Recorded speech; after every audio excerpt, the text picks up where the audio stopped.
Good morning, welcome back to KD current affairs. I hope आप सब बिल्कुल अच्छे होंगे। आज है 28 जून 2024, सो 28 जून 2024 के जितने भी मोस्ट इंपॉर्टेंट प्रश्न बन सकते हैं आज हम उन्हें डिस्कस करेंगे। साथ ही साथ हर प्रश्न से जुड़े इंपॉर्टेंट फैक्ट्स को हम जानेंगे। सो चलते हैं अपने क्वेश्चन पे। उससे पहले यदि आप हमारे इस चैनल पे पहली बार आए हैं तो इस चैनल को लाइक एंड सब्सक्राइब जरूर करें और वीडियो को अंत तक जरूर देखें। तो चलिए अपने प्रश्न पर चलते हैं।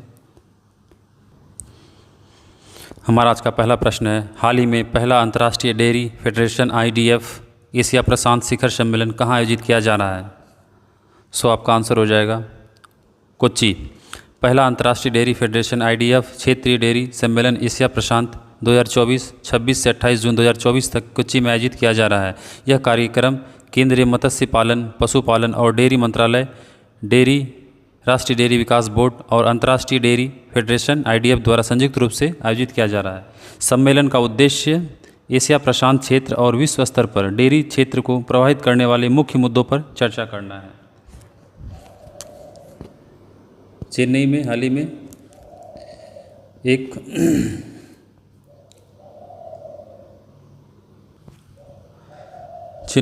में भी एक परमवीर चक्र उद्यान का उद्घाटन किया गया वहाँ के राज्यपाल RN रवि के द्वारा।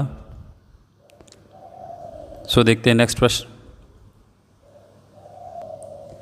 हाल ही में कौन सा देश अंतर्राष्ट्रीय सौर गठबंधन में 100वें पूर्ण सदस्य के रूप में शामिल हुआ है? तो अभी हाल ही में 100वां सदस्य बन गया अंतर्राष्ट्रीय सौर गठबंधन। सो आपका आंसर हो जाएगा पराग्वे। पराग्वे अंतर्राष्ट्रीय सौर गठबंधन में पूर्ण सदस्य के रूप में शामिल होने वाला 100वां देश बन गया है। 30 नवंबर 2015 को प्रधानमंत्री नरेंद्र मोदी और फ्रांस के राष्ट्रपति महामहिम श्री इमैनुअल मैक्रों द्वारा पेरिस में COP21 के दौरान लॉन्च किया गया इंटरनेशनल सोलर अलायंस का उद्देश्य जलवायु के कार्य के समर्थन में वैश्विक स्तर पर सौर ऊर्जा की तैनाती में तेजी लाना है, जिसका मुख्यालय इंटरनेशनल सोलर अलायंस का मुख्यालय गुरुग्राम भारत में स्थित है। पराग्वे के राजदूत महामहिम श्री फ्लेमिंग राउल डुआर्ट हैं। स्पेन की बात करें तो स्पेन ISA का 99वां मेंबर बना था इससे पहले। स्वीडन जो हाल ही में नाटो का मेंबर बना है 32वां। सो देखते हैं नेक्स्ट प्रश्न। हाल ही में किस भारतीय क्रिकेटर को professional golf tour of India का अध्यक्ष नियुक्त किया गया है? सो आपका आंसर हो जाएगा कपिल देव। विश्व कप विजेता पूर्व भारतीय क्रिकेट कप्तान कपिल देव ने professional golf tour of India PGTI का नया अध्यक्ष नियुक्त किया गया। 65 वर्ष की आयु में कपिल देव, जो पहले उपाध्यक्ष के रूप में कार्यरत थे, को सर्वसम्मति से PGTI के अध्यक्ष के रूप में HR श्रीनिवासन का स्थान ये लेंगे। नेक्स्ट प्रश्न है, हाल ही में सैन्य अभ्यास फ्रीडम एज में कौन से 3 देश भाग ले रहे हैं? सो आपका आंसर हो जाएगा दक्षिण कोरिया, संयुक्त राज्य अमेरिका और जापान। दक्षिण कोरिया, संयुक्त राज्य अमेरिका और जापान ने संयुक्त रूप से सैन्य अभ्यास फ्रीडम एज को शुरू किया है। यह अभ्यास मिसाइल और वायु रक्षा, पनडुब्बी रोधी और मिसाइल प्रशिक्षण पर केंद्रित है। यह पिछले वर्ष के एक शिखर सम्मेलन में क्षेत्रीय खतरों के उत्तर में वार्षिक अभ्यास आयोजित करने के लिए हुए समझौते के बाद की गई है। सो इस क्वेश्चन का आंसर हो गया दक्षिण कोरिया, संयुक्त राज्य अमेरिका और जापान। सो नेक्स्ट प्रश्न है, हाल ही में किस अंतरिक्ष संगठन ने पुष्पक पुनः प्रयोज्य प्रक्षेपण यान RLV LEX-03 की लैंडिंग का सफलतापूर्वक प्रदर्शन किया है? सो आपका आंसर हो जाएगा इसरो। हाल ही में भारतीय अंतरिक्ष अनुसंधान संगठन इसरो ने 23 जून 2024 को पुनः प्रयोज्य परीक्षण यान RLV लैंडिंग प्रयोग LEX में लगातार तीसरी सफलता हासिल की है। LEX-3 की श्रृंखला में तीसरा और अंतिम परीक्षण कर्नाटक के चित्रदुर्ग में वैमानिकी परीक्षण में रेंज ATR में आयोजित किया गया था। नासा कहाँ की एजेंसी है? ये USA की अंतरिक्ष एजेंसी है। JAXA जो जापान की अंतरिक्ष एजेंसी है। CNSA जो चाइना की है। सो देखते हैं नेक्स्ट प्रश्न। इसरो के भी वर्तमान अध्यक्ष कौन है? S सोमनाथ। सो देखते हैं नेक्स्ट प्रश्न। हाल ही में पेरिस ओलंपिक के लिए भारतीय हॉकी टीम का कप्तान किसे नियुक्त किया गया है? सो आपका आंसर हो जाएगा हरमनप्रीत सिंह। हरमनप्रीत सिंह को भारतीय हॉकी टीम का कप्तान नियुक्त किया गया है। आगामी पेरिस ओलंपिक के लिए हॉकी इंडिया ने उनकी कप्तानी के रूप में नियुक्ति की घोषणा की है। नेक्स्ट प्रश्न है, हाल ही में किस संस्थान के वैज्ञानिकों ने क्षय रोग टीबी अनुसंधान को बढ़ाने के लिए मानव फेफड़ों की एक नकल करते हुए 3D हाइड्रोजेल कल्चर सिस्टम बनाया है? सो आपका आंसर हो जाएगा Indian institute of science IISc Bengaluru.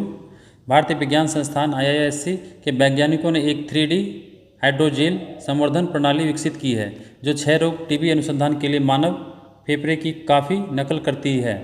Hydrogel culture collagen से बना होता है जिससे लंबे समय 3 सप्ताह तक मानव प्रतिरक्षा कोशिकाओं के साथ क्षय रोग बैक्टीरिया की अंतः क्रिया का अवलोकन संभव हो पाता है। विश्व स्वास्थ्य संगठन के अनुसार माइक्रोबैक्टीरियम ट्यूबरकुलोसिस एक खतरनाक रोगजनक है जो 2022 में 10.6 मिलियन लोगों को प्रभावित करेगा और 1.3 मिलियन लोगों की मृत्यु का कारण बनेगा। IIT जोधपुर ने हाल ही में साइटोकिन्स का पता लगाने के लिए एक नैनो सेंसर को विकास किया है। IIT बॉम्बे जिन्हों की भारत की पहली घरेलू gene therapy CAR T cell therapy का विकास किया है। सो देखते हैं नेक्स्ट प्रश्न। हाल ही में GC मुर्मू द्वारा उद्घाटन किया गया पहला CAG संग्रहालय कहाँ स्थित है? सो आपका आंसर हो जाएगा शिमला। नियंत्रक एवं महालेखा परीक्षक GC मुर्मू ने शिमला के चैडविक हाउस में अपने पहले संग्रहालय किया जिसका उद्घाटन किया GC मुर्मू ने किया। चैडविक हाउस का ऐतिहासिक महत्व है क्योंकि 1946 के दरमियान कैबिनेट मिशन की बैठक के लिए महात्मा गांधी यहां आए हुए थे। संग्रहालय का उद्देश्य संघीय लेखा परीक्षक के विकास उपलब्धियों को प्रदर्शित करना है जिसमें लेखा परीक्षा विरासत पर प्रदर्शन भी शामिल है। कोझिकोड को हाल ही में साहित्यिक शहर का दर्जा दिया गया जो केरल में स्थित है। शिमला में हाल ही में एशियन रिवर राफ्टिंग का आयोजन किया गया था। सो देखते हैं नेक्स्ट प्रश्न। अंकटाड रिपोर्ट के अनुसार FDI प्रवाह के मामले में भारत 2023 में किस स्थान पर गिर गया है? सो आपका आंसर हो जाएगा 15वां। व्यापार और विकास पर संयुक्त राष्ट्र सम्मेलन अंकटाड के अनुसार वर्ष 2023 में भारत में प्रत्यक्ष विदेशी निवेश FDI वर्ष 2022 की तुलना में 43% कम हो गया है जिससे वैश्विक FDI प्राप्त करने वाले भारत का स्थान गिरकर 15वां स्थान पर आ गया है। यह गिरावट एक वैश्विक प्रवृत्ति को भी दर्शाता है जहां 2% की गिरावट दर्ज आई है। सो देखते हैं नेक्स्ट प्रश्न। सो इस सेशन का ये आखिरी प्रश्न होगा। गैलाथिया बे वन्यजीव अभयारण्य जो हाल ही में खबरों में था किस राज्य या केंद्र शासित प्रदेश में स्थित है? सो आपका आंसर हो जाएगा अंडमान और निकोबार द्वीप समूह। नीति आयोग की ग्रेट निकोबार विकास योजना का उद्देश्य ग्रेटर निकोबार के समग्र विकास को बढ़ावा देना है। राष्ट्रीय वन्यजीव बोर्ड की अस्थायी समिति ने बुनियादी ढांचे के विकास के लिए अंडमान और निकोबार द्वीप समूह में स्थित गलाथिया बे वन्यजीव अभयारण्य को अधिसूचित किया है। पारिस्थितिकी प्रभाव, वन्यजीव चिंताओं, आदिवासी अधिकारों के उल्लंघन, सोम्पेन जनजाति जो यहाँ निवास करती है के लिए स्वास्थ्य जोखिमों, भूकंपीय जोखिमों और स्थानीय चिंताओं के कारण विरोध उत्पन्न हो रहा है। यह परियोजना 130 वर्ग किलोमीटर में वन भूमि, महत्वपूर्ण आवासों और ग्रेट निकोबारी के पैतृक भूमि के खतरों में डालती है जिस कारण ये न्यूज़ में बना हुआ। उत्तराखंड में हाल ही में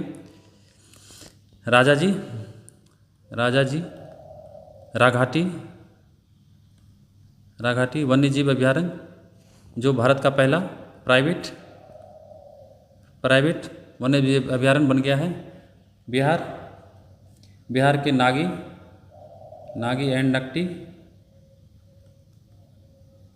वन्य जीव अभ्यारण्य को रामसर साइट का दर्जा दिया गया है। मध्य प्रदेश की Durga wild life sanctuary Rani Durgavati wild life sanctuary को दूसरे आवास बनाया जा रहा है चीतों के रखने के लिए। सो देखते हैं नेक्स्ट प्रश्न। सो फ्रेंड्स, ये पिछले प्रीवियस डे के प्रश्न हैं।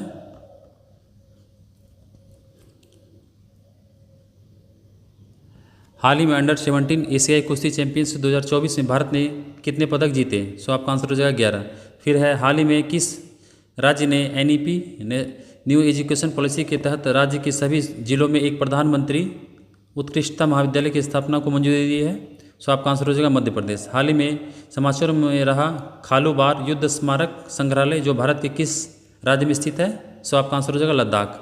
हाल ही में भारत ओलंपिक अनुसंधान और शिक्षण केंद्र का शुभारंभ किस राज्य में किया गया है? गुजरात में। हाल ही में 18वीं लोकसभा का अध्यक्ष किसे चुना गया? ओम बिरला। उसके बाद है हाल ही में T20 अंतर्राष्ट्रीय मैच में 200 छक्के लगाने वाले पहले बल्लेबाज कौन बने? सो भारतीय कप्तान रोहित शर्मा। हाल ही में जून 2024 में न्यू इंडिया इंश्योरेंस कंपनी का CMD चीफ मैनेजिंग डायरेक्टर किसे नियुक्त किया गया? सो आपका आंसर हो जाएगा गिरिजा सुब्रमणियन।